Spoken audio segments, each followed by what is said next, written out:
your say in government, how things are run.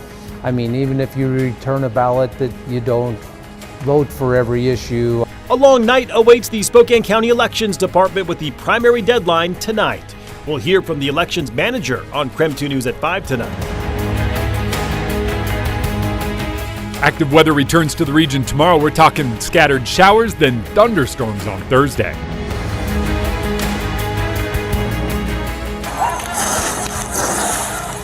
New documents shedding new light on how Spokane police responded to ICE protesters in June.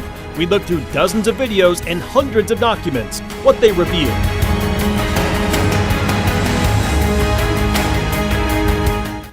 Good evening and thank you for joining us for KREM 2 News at 5 tonight.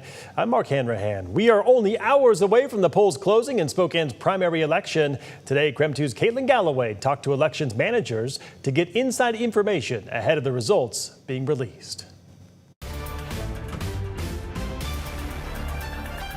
One of a few different ways to vote in today's primary election is to drop your ballot into a ballot box like this one in front of the Spokane South Hill Public Library. Voters can also go in person to the elections office or center place in Spokane Valley or vote by mail as long as the ballot is postmarked no later than Election Day.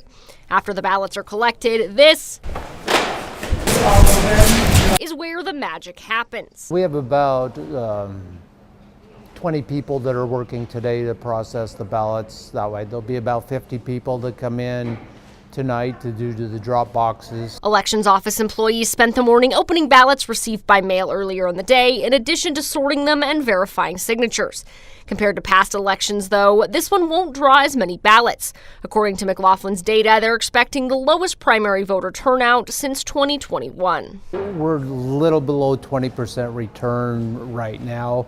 We expect it to go up to about 25%. So we'll get probably, hopefully, about 30,000 ballots in the drop boxes tonight and in the mail tomorrow over the next couple days. He also says those numbers line up with what the county expected as voter turnout is down statewide. I talked to a few voters near the drop box who didn't want to go on camera, but told me that measure number 1, the renewal and expansion of the Spokane Valley Rathdrum Prairie Aquifer Protection Area, was the reason for their vote in this election. We will have updated results when polls close at 8 o'clock tonight on our website, KREM.com. At the South Hill Public Library, Caitlin Galloway, KREM 2 News. You can also follow the results of the primary on KREM 2 Plus. Just download our streaming app on your smart TV and watch for free. All right, let's check in now with KREM 2's chief meteorologist, Jeremy Legoo, standing by in the Outdoor Weather Center on this beautiful, cooler summer day. Jeremy?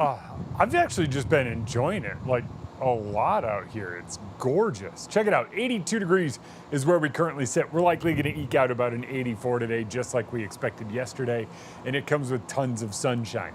It is beautiful outside. Don't take my word for it. When the 5 o'clock news is over, step outside, go for a quick walk. We'll see you back here at 6.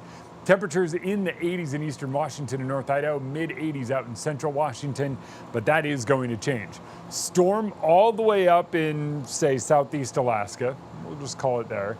And then a wave of energy moving its way ashore. We talked a lot about that wave yesterday, starting to see some of that cloud cover team its way over the Cascades. You look out to the west, you can see some of those higher clouds right now. That is a sign of that wave moving in. It hits us tomorrow mid to late afternoon. I think it hits us as a form of a few scattered showers, and that winds up being the extent of it. It is going to be a lot cloudier tomorrow and a lot cooler because of it. Then Thursday is the interesting one. Thursday is the day where I'm seriously looking at. It is going to be the storm center itself passing overhead. And that brings us the possibility of scattered thunderstorms. Now, with that proximity of the low pressure center itself, it is likely that some of those thunderstorms pack a bit of a punch. Think back to last week when we saw the heavy rain, the frequent lightning, and even the hail. It is likely we see all of that, but to a greater extent on Thursday.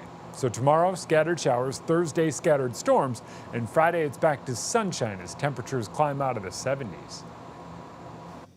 So basically, like, we're just trying to get out of the way of this van, okay?